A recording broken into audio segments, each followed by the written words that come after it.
Hello, good morning all of you. कैसे हो भाई? आई होप अच्छे ही होंगे। और अभी तक हमने इंग्लिश की क्लासेस में टेंस पढ़ी थी और टेंस के बारे में कुछ चर्चा किया था। और उस टेंस में हमने present indefinite tense, past indefinite tense और फ्यूचर इंडेफिनिट टेंस को इंक्लूड किया था, उसको देखा था, इन्वेस्टिगेट किया था, उसके रूल्स जाने थे। फिर मैंने आपको उसके रिलेटेड होमवर्क दिया था और मैंने कहा था कि उसकी आंसर शीट अपलोड कर दी जाएगी। आंसर शीट अपलोड न करने की भी वजह यह है कि मैं ये चाहता था कि पहले आपको एक बार में ये सिखाऊं कि किस तरीके से किसी भी टेंस के रूल एंड रेगुलेशन को ट्रांसलेशन में अप्लाई करते हैं। आज हम वही करने वाले हैं। हम शुरुआत में थोड़ा सा चीजों को समझते हुए बेहतर ढंग से चलेंगे, फिर मैं आपको एक फ्लो में सारी चीजों को समझाते हुए ले चलूंगा। ठीक है, तो देखते हैं जरा कि किस तरीके से आपको जो होमवर्क दिया गया था उसको मैं सॉल्व कराना शुरू कर रहा हूं। ठीक है, क्योंकि सिर्फ पढ़ना जरूरी नहीं है, उस पर काम करना भी जरूरी है ना।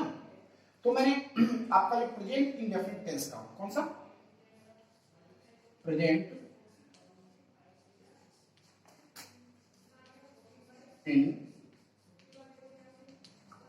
indefinite tense,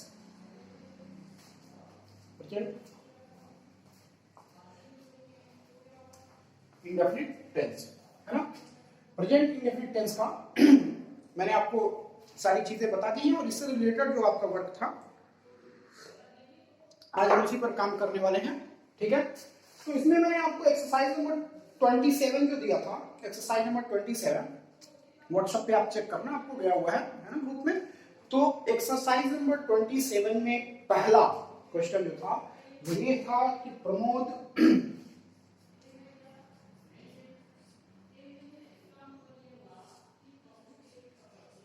प्रतिदिन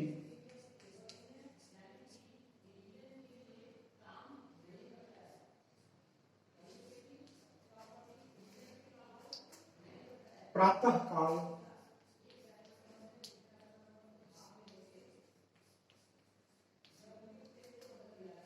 भगवान की पूजा करता है। यही था बेटा आपका।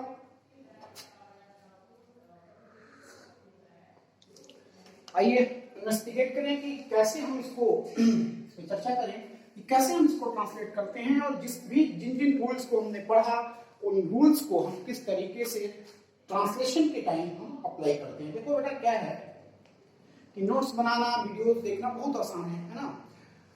प्रॉब्लम तब आपकी सॉल्व होगी जब आपको ये आए कि इन रूल्स को अप्लाई कैसे किया जाए, उनकी एप्लीकेशन आनी चाहिए। तो हम आज एप्लीकेशन सीखने वाले हैं कि किस तरीके से अप्लाई करेंगे। ठीक है, तो मैंने आपको बताया था कि प्रेजेंट इंडेफिनिट टेंस के बारे में, तो उसमें हमने सबसे पहले जो चर्चा करी थी वो थी आइडेंटिफिकेशन की। आया ना, आइडेंटिफिकेशन की चर्चा करी थी।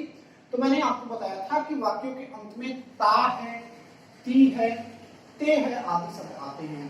तो देखो जरा यहाँ ता है आया है क्या? यहाँ की ना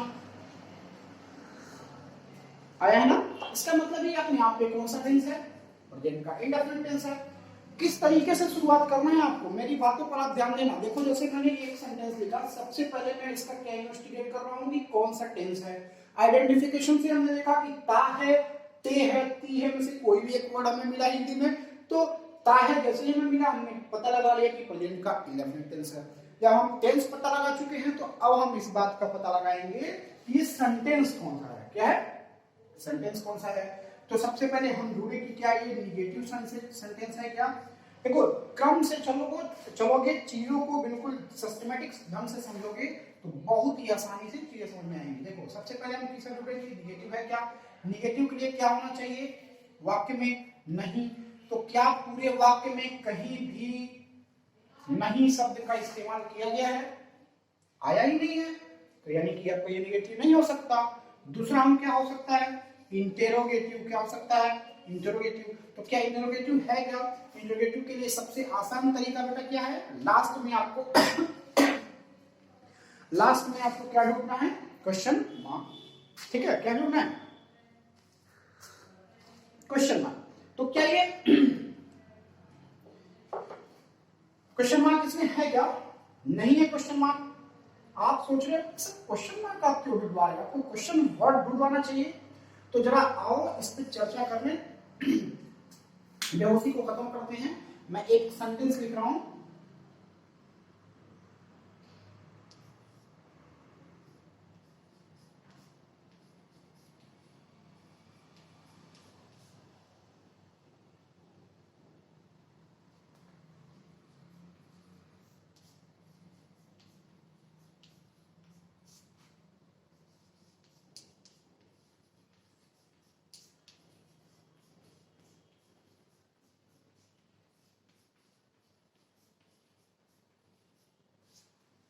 क्या मैंने लिखा बेटा? मैंने लिखा कि क्या तुम मुझे नहीं जानते हो क्या कि मैं रिजवान हूं? अब ये बताओ कि क्या ये जो मैंने सेंटेंस लिखा है ये अपने आप में 100% सही है? आपको लग रहा होगा कि कुछ तो गड़बड़ है। क्या गड़बड़ है? क्वेश्चन भी है, आंसर भी है। क्वेश्चन क्या बना रहा है? आंसर मेरा नाम दे रहा है ना? तो ऐसा कैसे कि क्वेश्चन भी हो आंसर भी हो? तो जब क्वेश्चन आंसर दोनों है तो क्या वो इंट्रोगेटिव सेंटेंस हो जाएगा? नहीं, वो अपने आप में क्या है? एक कन्वर्सेशन है। कन्वर्सेशन में इस तरह की चीजों को हम कॉमन लैंग्वेज में यूज करते हैं। तो इसका मतलब क्या है कि आप किसी क्वेश्चन वर्ड को देखकर ये क्लैरिफाई नहीं कर सकते हो कि जो आपका सेंटेंस है वो इंटरोगेटिव है कि नहीं। उसको क्लैरिफाई करने के लिए जो इंपॉर्टेंट है वो है बेटा आपका क्या? Question mark. क्योंकि क्वेश्चन मार्क देखते ही सेंटेंस चाहे जिस फॉर्म में लिखा हो, चाहे वो इंग्लिश में लिखा हो, चाहे वो अरबिक में लिखा हो, चाहे वो हिंदी में लिखा हो, ठीक है बेटा, अगर क्वेश्चन मार्क लगा है तो ये आप 100% आप बता सकते हो कि वो अपने आप में क्या है? इंटरोगेटिव सेंटेंस है। तो यहां पर क्वेश्चन मार्क भी नहीं लगा हुआ है, यानी ये इंटरोगेटिव भी नहीं है। तो ये वाला दायरा भी हमारा खत्म हुआ। तो जब ये दो दायरे, देखो मैंने शुरुआत कहां से करी? नेगेटिव से, फिर मैंने किसका इन्वेस्टिगेट किया? इंटरोगेटिव पे। तो तीन ही मेन टाइप के सेंटेंस होते हैं, या तो वो नेगेटिव हो सकता है जो कि नहीं है, या वो इंटरोगेटिव हो सकता है, ये भी नहीं है। तो फिर हमारा बचा क्या? असर्टिव, या जिसको हम पॉजिटिव भी कहते हैं। और असर्टिव और पॉजिटिव के लिए मैंने आपको रूल बता रखा था। जल्दी से आप अपने हमें बताओ, जल्दी से बताओ।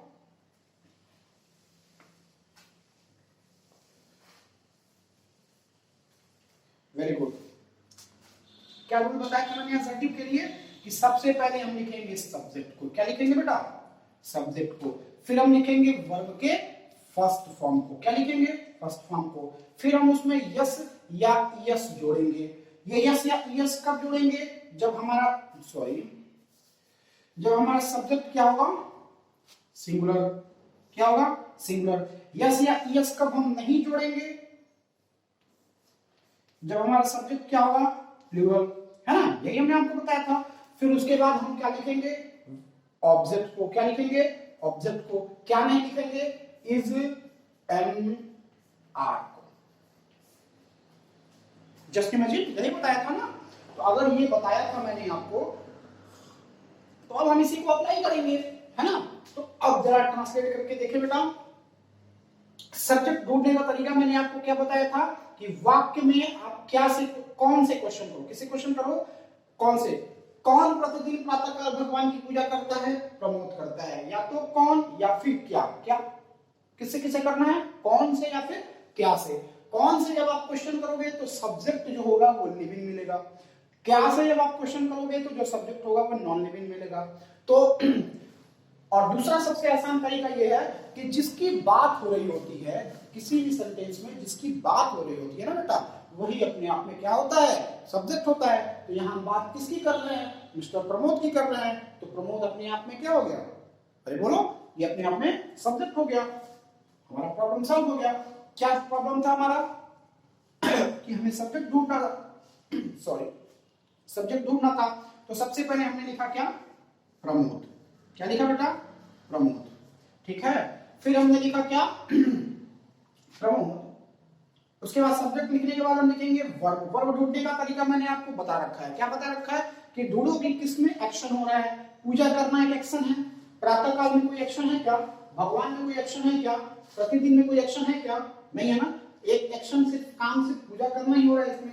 दूसरी चीज, जिस वर्ड के लास्ट में ना अक्षर आ जाए, जैसे पूजा करना, ना आया, ये बात मैंने आपको बता रखा है, तो फिर अपने आप में ये वर्ब हो गया। तो हम वर्ब का फर्स्ट फॉर्म, पूजा की इंग्लिश क्या होती है, वर्शिप। अरे वो वाली पूजा नहीं, ये प्रे वाली पूजा है, ठीक है, वर्शिप, प्रमोद, वर्शिप। अब ये बताओ यस या यस जोड़े या ना जोड़े। तो प्रमोद अपने आप में सिंगुलर है या प्लूरल, एक लड़के की बात हो रही है, किसी एक आदमी की बात हो रही है, तो सिंगुलर है, सिंगुलर होगा तो यस या यस हमें जोड़ना ही होगा। तो हमने यहाँ क्या जोड़ लिया बेटा, एस। ये हो गया हमारा सब्जेक्ट, ये हो गया हमारा वर्ब। अब हमें क्या जोड़ना है, ऑब्जेक्ट। तो सब्जेक्ट और वर्शिप, सॉरी, सब्जेक्ट और वर्ब को छोड़ने के बाद जो कुछ बच जाता है वो सब अपने आप में ऑब्जेक्ट होता है। तो क्या क्या बचा है, प्रतिदिन, प्रातः काल और भगवान, ये बचा है ना। Pramod worships God. कौन है भैया, किसकी पूजा करता है, गॉड। देखो किसकी लगाने से आपको लिविंग ऑब्जेक्ट मिलता है। प्रमोद वर्शिप गॉड, किसकी पूजा करता है, गॉड की, ठीक है। कब करता है, अब ये बचा हुआ है ना, जो भी आपको बच जाए ये हमने लिख दिया, किसकी लगाने से आपको ऑब्जेक्ट मिल गया। ऑब्जेक्ट लिखने के बाद जो बच जाए उसको आपको लास्ट में लिख देना है। Worship God daily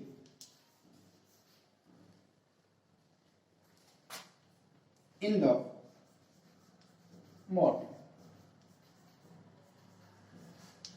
daily in the morning, ठीक है। ये आपका हो गया डेली इन द मॉर्निंग। अब थोड़ा सा बात समझना बेटा, ये वर्ड मुझे खटक रहा है, कौन सा, प्रतिदिन, ठीक है। और मैं थोड़ा आपके एक्सरसाइज से हटकर इसे आप जल्दी से नोट करो किनारे, क्योंकि इसका काम हमें दोबारा से आने वाला है।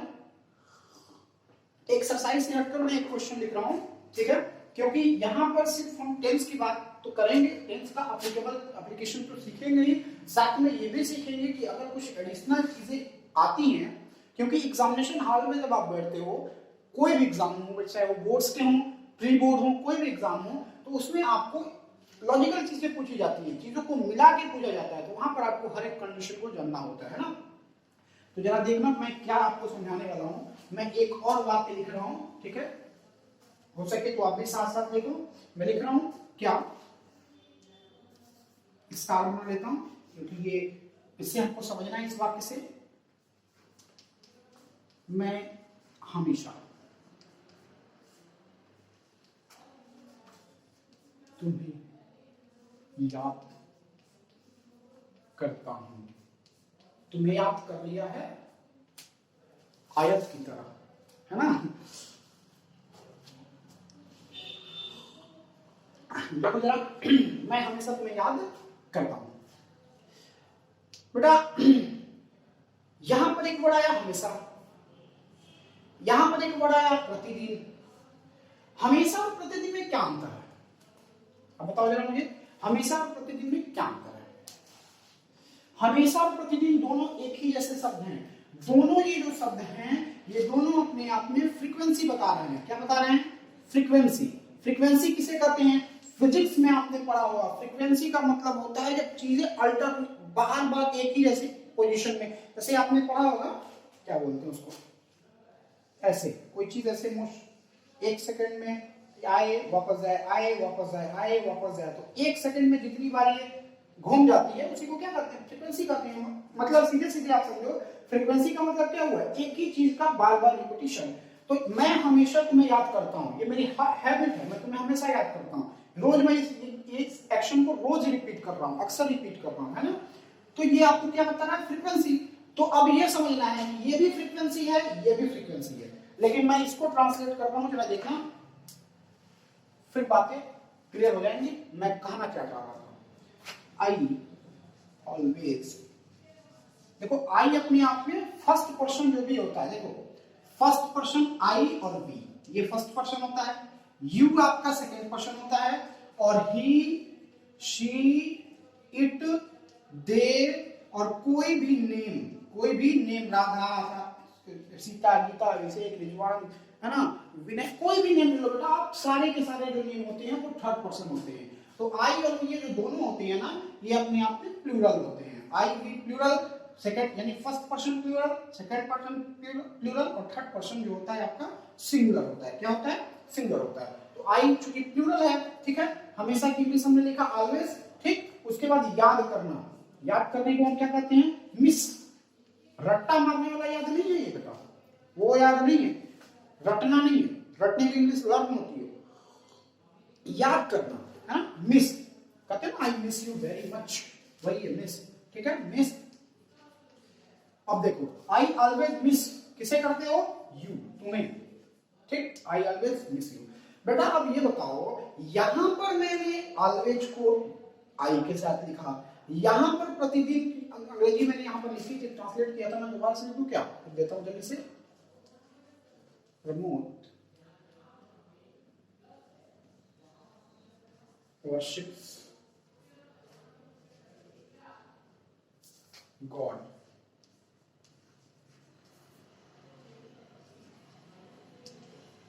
daily in the morning। अच्छा ये बताओ, यहां पर जो प्रतिदिन आया, इसको मैं ले गया सब्जेक्ट से बहुत दूर, देखो कितना दूर है ना, और यहां पर मैं सब्जेक्ट के पास ले दिया। ऐसा क्यों हुआ? कुछ तो गड़बड़ है। क्या गड़बड़ है? गड़बड़ ये है कि बेटा ग्रामर ये कहता है आपका कि फ्रीक्वेंसी बताने वाले वर्ड, फ्रीक्वेंसी बताने वाले वर्ड, जैसे ऑलवेज, क्या? ऑलवेज, ठीक है। और कौन कौन से वर्ड हो सकते हैं?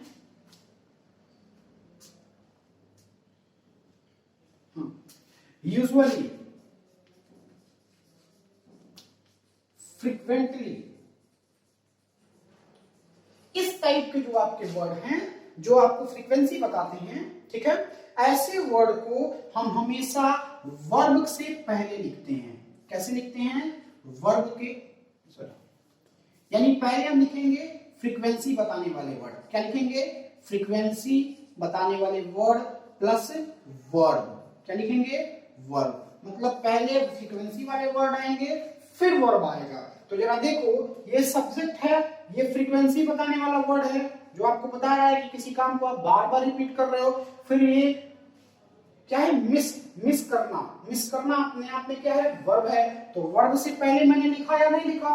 अरे लिखा ना, बोलो, अरे बोलो हाँ कि ना, लिखा ना मैंने वर्ब से पहले। तो अगर मैं यहाँ वर्ब के पहले लिख रहा हूं तो ये वाली बात तो हमारी क्लैरिफाई हो गई। लेकिन यहां पर जरा देखो, इन्वेस्टिगेट करते हैं कि यहाँ आपका सब्जेक्ट है, ये आपका वर्ब है, और यहाँ पर ये आपका फ्रीक्वेंसी बताने वाला वर्ड है।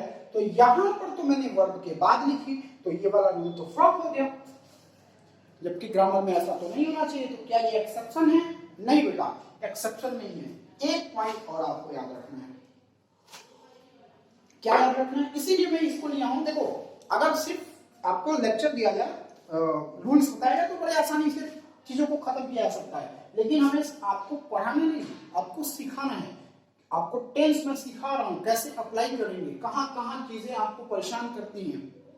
जैसे आप अक्सर परेशान होते होंगे हमेशा कि अंग्रेजी कहाँ लिखें, शुरू में लिखें कि लास्ट में लिखें, प्रतिदिन की अंग्रेजी कहाँ लिखें, शुरू में लिखें कि लास्ट में लिखें। आज ये बातें आपको क्लियर हो जानी है। आज ये क्लियर हो जाएगा कि आप इस इंग्लिश को कहाँ लिखोगे। देखो, थोड़ा सा वेट कर लो, जस्ट दो मिनट भी नहीं लगने हैं, ठीक है। सॉरी, फिर से मिटा दिया क्या मैंने? कोई बात नहीं, लिख लूंगा। पहली ट्रिक तो हमने ये देखा कि फ्रीक्वेंसी बताने वाले वर्ड, वो वर्ड कौन से हैं? ऑलवेज, यूजुअली, फ्रीक्वेंटली जैसे वर्ड। इन सब का मतलब एक ही बात होता है, ऑलवेज का हो, यूजुअली का हो, फ्रीक्वेंटली का हो, इस सब का मतलब होता है हमेशा। यानी हमेशा की इंग्लिश आपको वर्ब से पहले लिखना है। किससे पहले लिखना है? वर्ब से पहले। लेकिन अगर कोई ऐसा वर्ड है जो फ्रीक्वेंसी भी बता रहा है, क्या बता रहा है? फ्रीक्वेंसी प्लस उसके साथ टाइम वर्ड भी लगा हुआ है। क्या लगा हुआ है? Time word. तो अगर फ्रीक्वेंसी और टाइम वर्ड एक साथ हैं, जस्ट मिनट प्लीज,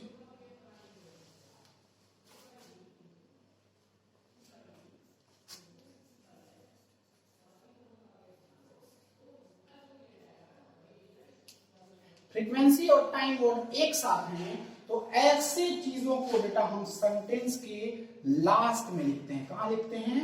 लास्ट में। कहां लिखते हैं बेटा? सेंटेंस के लास्ट में। अब आप सोच रहे होंगे कि फ्रीक्वेंसी प्लस टाइम वर्ड ये क्या है, उसको भी क्लियर कर लेते हैं। जैसे मैंने लिखा था प्रतिदिन, क्या लिखा था? प्रतिदिन। प्रतिदिन, प्रतिदिन का मतलब रोजाना, ये होता है रोजाना। तो इसमें देखो प्रति यहां पर आपको फ्रीक्वेंसी बता रहा है कि एक ही चीज को आप बार बार दोहरा रहे हो। क्या कर रहे हो? बार बार दोहरा रहे हो। और दिन आपको क्या बता रहा है? अरे बोलो, दिन आपको क्या बता रहा है? दिन आपको बता रहा है कि इसके साथ टाइम वर्ड है, दिन, है ना? दिन बताने के लिए, टाइम बताने के लिए दिन का यूज करते हो, साल का यूज करते हो, है ना? यानी प्रतिदिन, प्रति वर्ष, प्रत्येक सप्ताह, है ना? और कुछ है? प्रत्येक रविवार, प्रत्येक सोमवार, प्रत्येक मंगलवार, प्रत्येक बुधवार, मतलब प्रति और उसके साथ कोई टाइम वर्ड, जैसे सोम मंगल बुध बृहस्पति, कोई भी दिन बताने वाला, कोई भी ईयर, है ना? प्रत्येक दूसरे वर्ष, प्रत्येक तीसरे वर्ष, यानी टाइम बताने वाला वर्ड हो और साथ में आपका क्या हो? फ्रीक्वेंसी बताने वाला वर्ड दोनों हो, तो उसको हम सेंटेंस के लास्ट में लिखते हैं। इसीलिए जब मैंने ट्रांसलेट किया था तो लिखा था कि Pramod praise worships God daily in the morning। अब आपके दिमाग में ये बात फीड हो गई होगी कि हम क्यों यहाँ पर डेली को लास्ट में लिखे हैं और यहाँ पर ऑलवेज को शुरू में लिखे हैं। ये लास्ट में नहीं है, वास्तव में ये वर्ब के बाद है, और ये शुरू में नहीं है, वास्तव में वर्ब के क्या है? पहले है। बात समझ में आ रही है? अब इन द मॉर्निंग ये कहां से आ गया, इसको हमने लास्ट में क्यों लिखा, इस बात को हम डेप्थ में इन्वेस्टिगेट करेंगे जब हम पढ़ेंगे एडवर्ब, क्योंकि ये अपने आप में एडवर्ब टाइम है। ठीक है, तो थोड़ा सा आपको वेट करना पड़ेगा।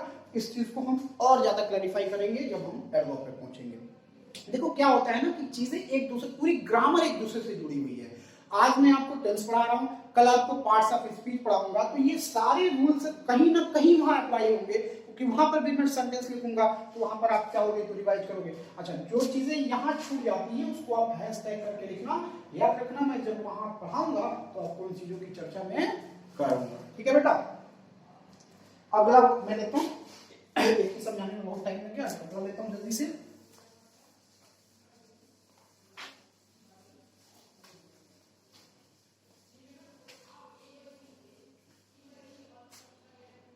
दूसरा है, वह कभी किसी को गाली नहीं देता है। वह कभी किसी को, अच्छा बच्चा है ना, गाली नहीं देता है। देख, वह कभी किसी को गाली नहीं देता है, तो आपको याद आ रहा होगा rule number second. Just generally मैं बताता हूं, ता है, बताया है, इंडेफिनिट है। अरे बोलो हाँ कि ना। फिर हमको क्या चेक करना है? नहीं आया है, आया है। तो जैसे ही नहीं आया तो अपने आप में कौन सा सेंटेंस बन गया? निगेटिव। निगेटिव जैसे ही आपके दिमाग में आया तो हमको रूल नंबर सेकंड याद आया। रूल नंबर सेकंड क्या कहता है कि सबसे पहले हम लिखते हैं सब्जेक्ट को, फिर हम लिखते हैं डू या डज, फिर हम लिखते हैं नॉट को। ठीक है बेटा, फिर हम लिखते हैं किसको?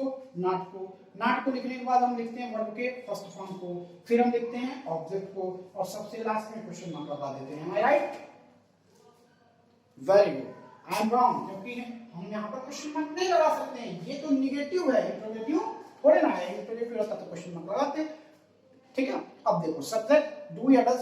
अब प्रॉब्लम ये कि हम डू कब लगाएं और डज कब लगाएं।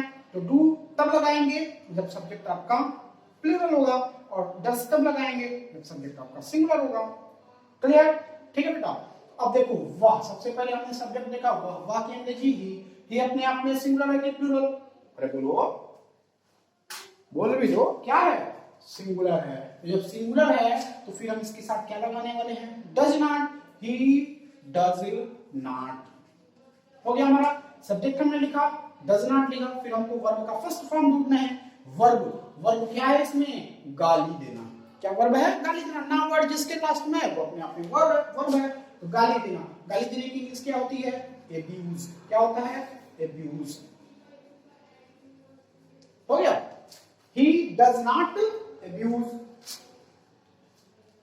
किसको? किसको लगाने से आपको क्या मिलता है? ऑब्जेक्ट। किसी को भी, तो किसी की अंग्रेजी क्या होती है? Anyone. He does not abuse anyone, वह किसी को गाली नहीं देता है। यहां हमने वर्ब के साथ फर्स्ट फॉर्म लिखा, लेकिन ईएस नहीं जोड़ा। क्यों नहीं जोड़ा बेटा? क्योंकि यहां पर ईएस हम ऑलरेडी जोड़ रखे हैं। समझ में आ रहा है बेटा? बिल्कुल, वेरी गुड। अगले क्वेश्चन पे आते हैं हम। द नेक्स्ट क्वेश्चन इज, तुम दोपहर के समय क्या करते हो? वेरी गुड, इंटरेस्टिंग क्वेश्चन है ये। मिटा दे रहा हूं, आप वीडियो पॉज करके देखते रहना, टाइम कम है और बताना ज्यादा है। ठीक है? तुम दोपहर के समय क्या करते हो?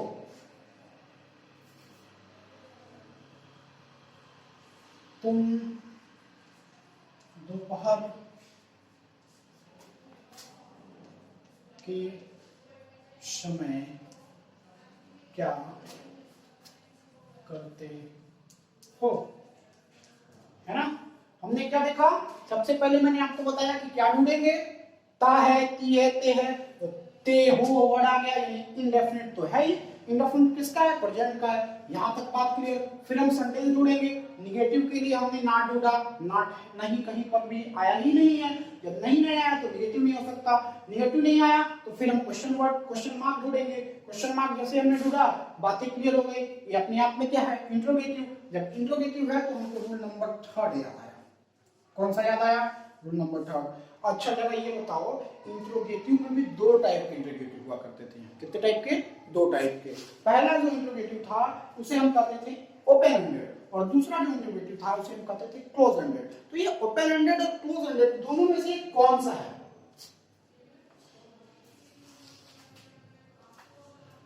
बताओ। Very good. कुछ लोग कह रहे हैं कि ये ओपन एंडेड है, कुछ लोग का ये भी आंसर आ रहा है कि क्लोज एंडेड है।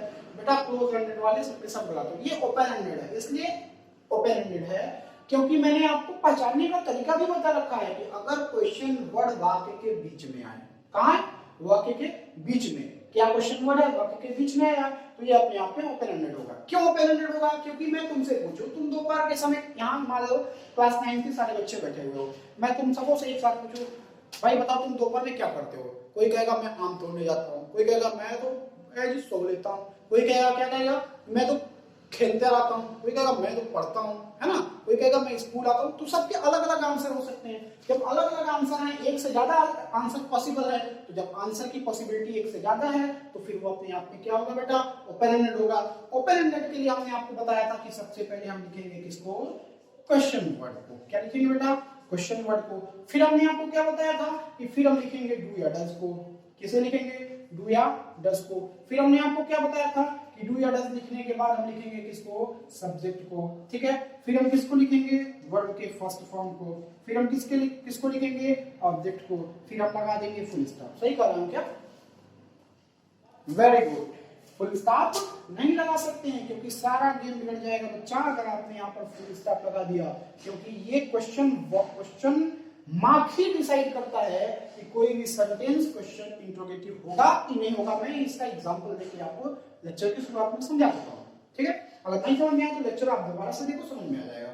तुम दोपहर के समय क्या करते हो? ठीक, हम क्या क्वेश्चन वर्ड क्या है, इसकी अंग्रेजी क्या होती है? व्हाट। क्या होता है बेटा? व्हाट। ठीक है?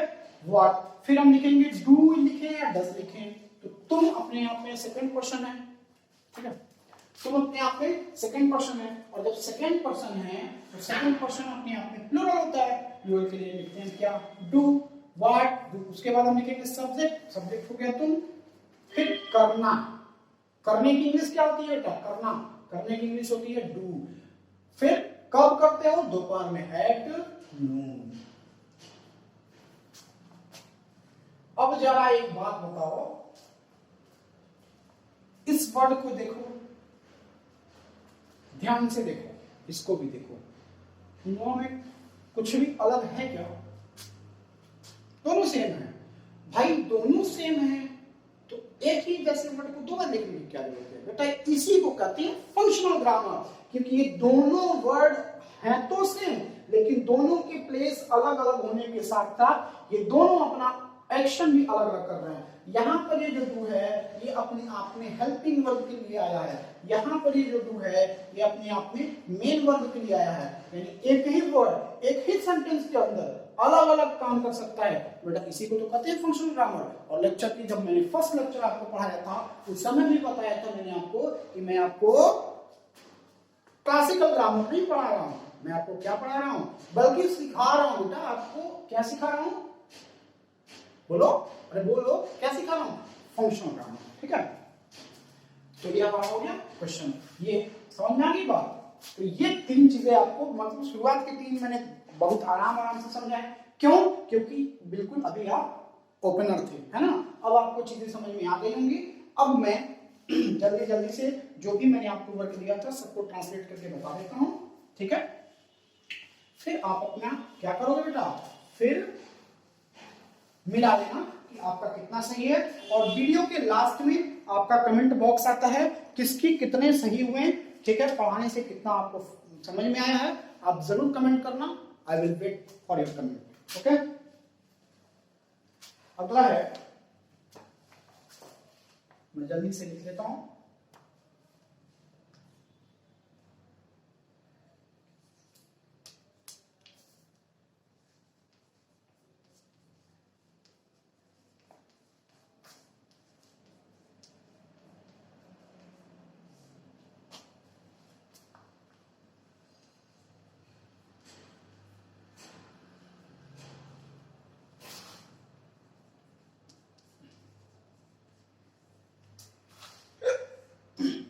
सॉरी,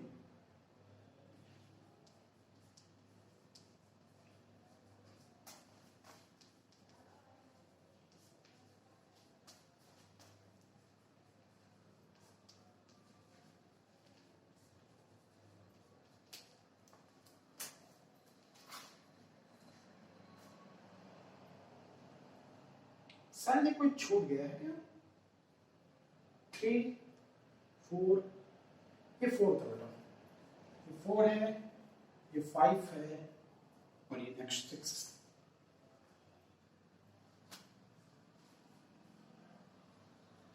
गुरु जी प्रति सप्ताह हमारी परीक्षा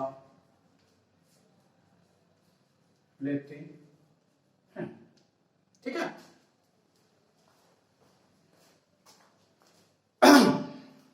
देखो बेटा, क्या तुम्हारे पिताजी दिल्ली में रहते हैं, ठीक है। अब ये देखो, मैंने आपको बताया था ना कि क्वेश्चन वर्ड जब शुरू में आएगा तो वो क्लोज एंडेड होगा, क्लोज एंडेड के लिए हम डू या डज को शुरुआत में लाते हैं, तो इसमें से हम तुम्हारे पिताजी तुम्हारे पिताजी एक होंगे कि कई होंगे, भाई किसी के भी पिताजी एक ही होते हैं, जब एक होते हैं तो वो अपने आप में सिंगुलर हो गया, और सिंगुलर के लिए हम लाते हैं क्या बेटा, डज, यानी डज योर फादर लीव होगा कि लिव्स होगा, जल्दी बताओ, वेरी गुड, लीव होगा, क्योंकि यस या यस को हमने डज में ही जोड़ रखा है, लीव इन कहां, दिल्ली, हो गया, ठीक है। अगला करो, मैं अपनी पुस्तक को साफ रखता हूं, आई चूंकि फर्स्ट पर्सन है, फर्स्ट पर्सन हमेशा क्या होता है, प्लूरल होता है, इसीलिए मैं इसमें यस नहीं जोड़ूंगा, आई कीप रखना, क्लीन साफ रखना, I keep clean my books, मैं अपनी किताब को साफ रखता हूं। अगला देखो, गुरुजी प्रति सप्ताह हमारी परीक्षा लेते हैं, टीचर या गुरुजी भी आप लिख सकते हो, don't know any problem, teacher examine, एक ही गुरुजी की बात हो रही है ना, एग्जामिन्स अस, प्रति सप्ताह का मतलब क्या होता है बेटा, एवरी वीक। अब जरा ये बताओ प्रति सप्ताह भी मैंने आपको बता के आया ना ऊपर कि अगर आपके साथ फ्रीक्वेंसी बताने वाला शब्द हो और उसके साथ टाइम वर्ड हो तो उसकी अंग्रेजी हम कहाँ लिखते हैं, लास्ट में। बातें आपको बिल्कुल क्लैरिफाई हो रही होंगी, है ना, सारी कोई भी आपको अलग से चीजें नहीं बताई जा रही हैं, ये वही इसेंशियल चीजें हैं जिनको वास्तव में आपको कंटेंट में जरूरत पड़ती है ना।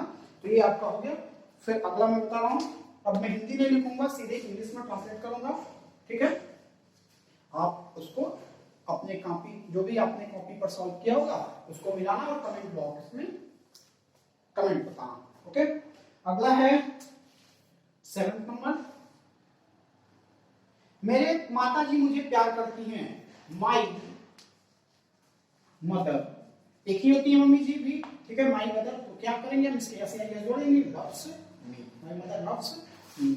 8वां देखो, 8वां क्या कह रहा है 8वां कह रहा है कि आपका जमादार प्रतिदिन क्यों नहीं आता। जमादार का मतलब होता है बेटा एजेंट, योर एजेंट, एक एजेंट की बात हो रही है, योर एजेंट प्रतिदिन क्यों नहीं आता है। क्यों बीच में आया, क्वेश्चन वर्ड बीच में आया तो अपने आप में ओपन एंडेड हो गया। ओपन एंडेड पर सबसे पहले हम क्वेश्चन वर्ड लिखते हैं, क्यों कहेंगे जी, why, why does your agent not come daily, आपका जिम्मेदार रोज क्यों नहीं आता है, हो गया, ठीक है। अगला देखो, इस कमरे में गीत कौन कौन गाता है, ये भी ओपन एंडेड है, तो कौन की इंग्लिश, व्हाई, सॉरी हु, क्या, who does sing song in this कमरा, in this room, very good. अगला देखो, लास्ट में क्या लिखना है हमको, क्वेश्चन मार्क। अगला है आपका, इस कमरे में गीत कौन, न्यायाधीश मुकदमे को ध्यान से क्यों नहीं सुनते हैं। न्यायाधीश का मतलब जज, क्यों इंग्लिश क्या हुआ, व्हाई डू जजेस, यहां पूरी ग्रुप की बात की गई है ना, जजेस, या जजेस गलत होगा बेटा, कलेक्टिव नाउन का यूज करेंगे यहां पर, जूरी क्या यूज करेंगे, जूरी, जूरी का मतलब होता है ग्रुप ऑफ जजेस, ठीक है। Why do jury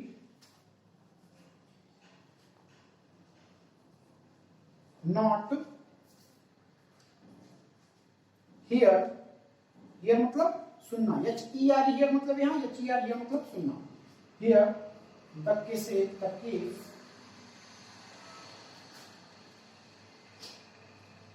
careful, careful, ठीक है बेटा। अगला देखते हैं,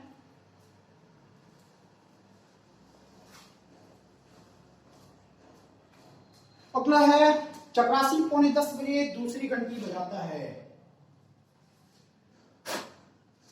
चपरासी 9:45 बजे दूसरी घंटी बजाता है, असर्टिव है, तो द प्यून रिंग्स, एक ही अब चपरासी है तो चूंकि हम उसको सिंगुलर है तो यस जोड़ेंगे, rings the bell at, time बताने के लिए हम स्पेसिफिक टाइम बताने के लिए एट का यूज करते हैं, एट 9:45, 9:45 को या पौने बताने के लिए हम लिखते हैं 1/4, टाइम बताने के लिए हम किस तरीके से टाइम देखते हैं बेटा, इसके लिए बहुत जल्दी जब भी टाइम मिलेगा, ठीक है, तो मैं एक छोटा सा वीडियो अपलोड करूंगा, उसमें मैं आपको बताऊंगा कि टाइम किस तरीके से बताया जाता है इंग्लिश में, ठीक है। अगला देखो,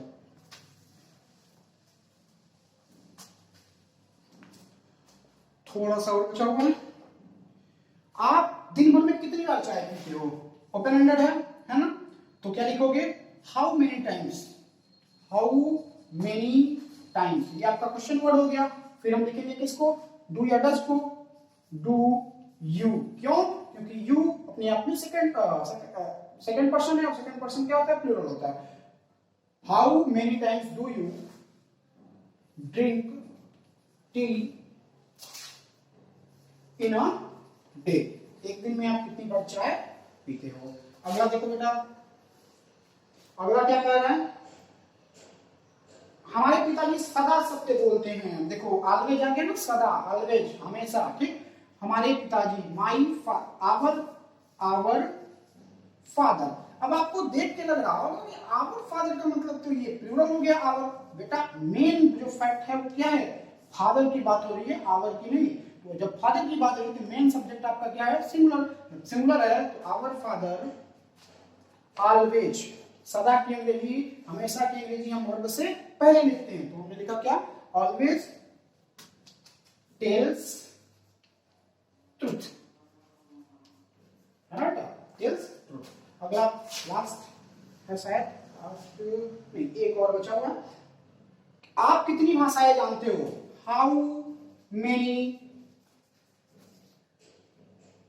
languages do you know?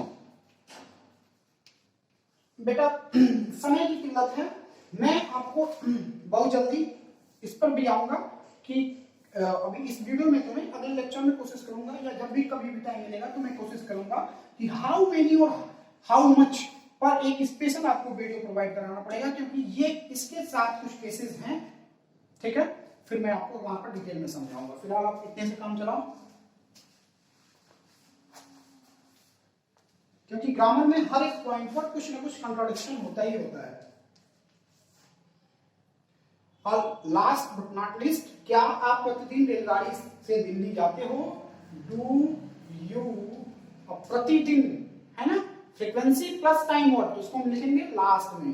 Do you go, you के साथ हमेशा यस या यस का हमको यूज करना ही है। Do you go to Delhi by train daily? ठीक है बेटा, I hope you will enjoy this session very much.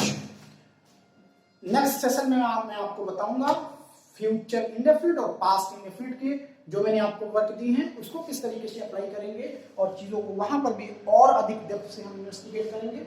आज के लिए इतना ही। Thank you very much, love you all.